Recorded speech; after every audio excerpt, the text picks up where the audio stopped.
It's June the 5th and time for Proverbs 5. Okay, still in the prep phases of our Proverbs. Today it's warning against adultery, and as usual, he starts all about asking his sons to listen to him, right? My son, pay attention to my wisdom. Turn your ear to my words of insight, that you may maintain discretion and your lips may preserve knowledge. For the lips of the adulterous woman drip honey, and her speech is smoother than oil, but in the end she is bitter as gall, sharp as a double-edged sword. Her feet go down to death, her steps lead straight to the grave.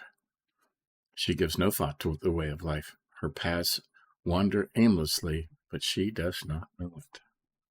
Okay? Talks about this a lot. It must have been a huge problem back in the day, huh? And again, now then, my sons, listen to me.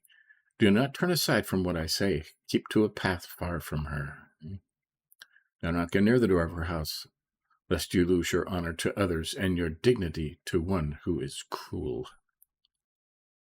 Years. Lest strangers feast on your wealth and your toil to enrich the house of another. These married people with girlfriends, they put them up in apartments and spend money on them and buy them gifts, and not for them, right?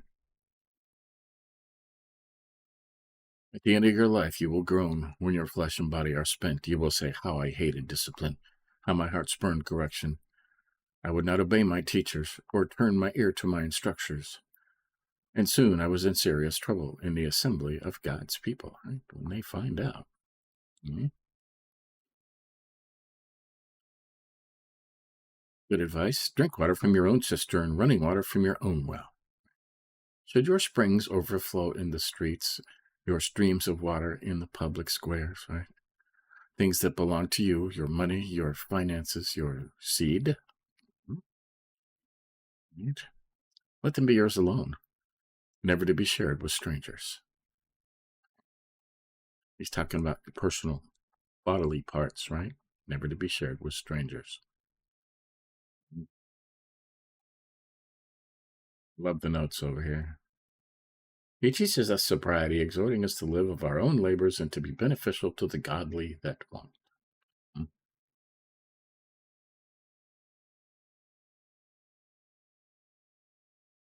Although I was faithfully instructed in the truth, yet I had almost fallen to utter shame and destruction, notwithstanding my good bringing up in the assembly of the godly.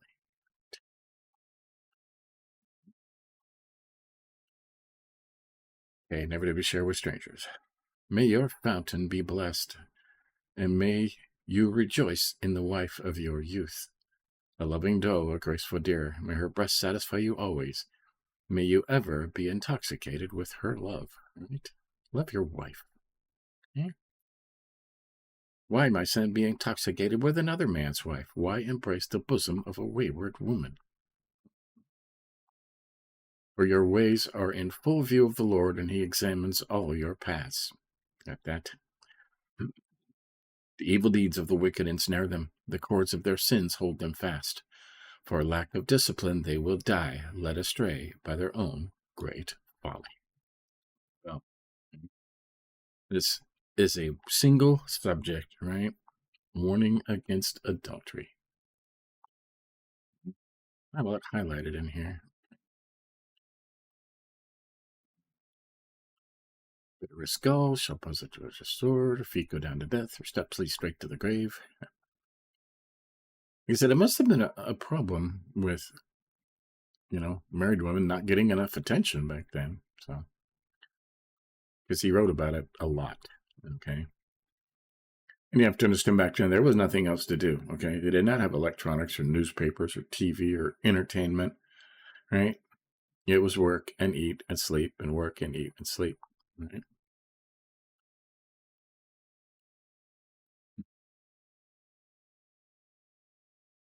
Do not turn aside from what I say. Keep to a path far from her. You lose your honor to others and your dignity, years to one who is cruel, lest strangers feast on your wealth, and your toil enrich the house of another.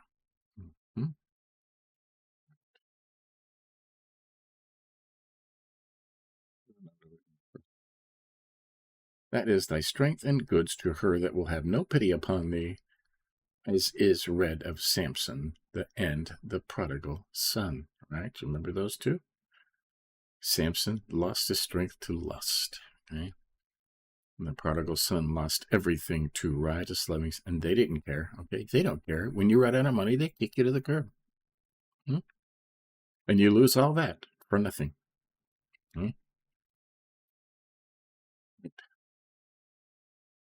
Strangers feast on your wealth, and your toil enrich the house of another.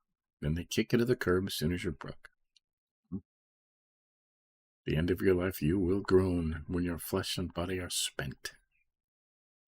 You will say, how I hated discipline, and my heart spurned correction. I would not obey my teachers or turn my ear to my instructors. And soon I was in serious trouble in the assembly of God's people. Right. Now, these are people that go to church, right? Godly people that do godly things. How do you fix that? Drink water from your own cistern, running water from your own well, right? Stay out of other people's backyards. Stay in your own backyard. Should your springs overflow in the street, your streams of water in the public squares, let them be yours alone, never to be shared with strangers. May your fountain be blessed, and may you rejoice in the wife of your youth. A loving doe, a graceful deer. May you ever be intoxicated with her love. At that. Why be intoxicated with another man's wife? Why embrace the bosom of a wayward woman? For your ways are in full view of the Lord, and he examines all your paths. God sees it, okay? The evil deeds of the wicked ensnare them.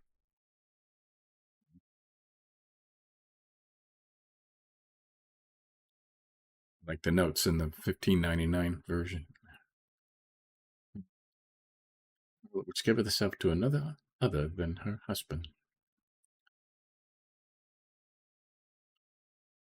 Doings lead to destruction. She hath ever new means to allure to wickedness. Why give all your goods to another? That is thy strength and goods to her that will have no pity on thee, upon thee. Right. Your wife will still love you when you're broke. Right? Going through trouble, she'll go with it with you. Go through it with you. Right? These harlots, they won't. As soon as you're broke, they kick you to the curb and find somebody else that's got money. Okay?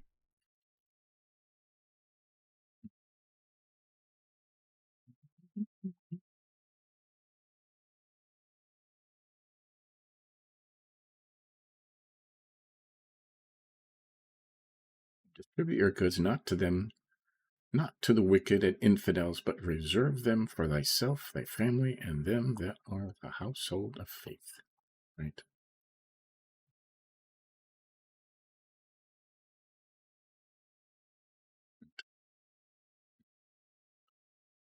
So, there you go. Good stuff, right? So, let's see where we are this afternoon. I think we're in John 15, or something like that. Yep, we're reading John 15 in our Through the New Testament in a Year today. So, stay tuned for that this afternoon. Give us a like if you think about it. And tomorrow, we'll continue through Proverbs.